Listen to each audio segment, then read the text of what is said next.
તળાજાથી ભાવનગર જતા Somnath national highway ઉપર ત્રાપજ પાસે ગંભીર અકસ્માત સર્જાતા કેટલાક વ્યક્તિઓના ઘટના સ્થળે જ મોત થયા।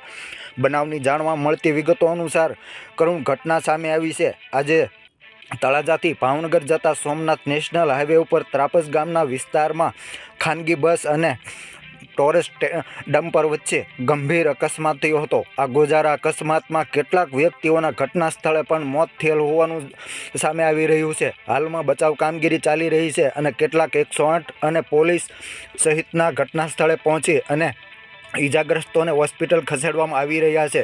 આજે સવારે ગોજારો અકસ્માત સર્જાયો હતો, જેમાં કેટલાક વ્યક્તિઓના મોત પણ થયા છે, જ્યારે હાલમાં હોસ્પિટલ ખસેડવામાં ઈજાગ્રસ્તોને હોસ્પિટલ ખસેડવામાં આવી રહ્યા છે, જ્યારે કેટલાકને તળાજા હોસ્પિટલ પણ ખસેડવામાં આવ્યા છે।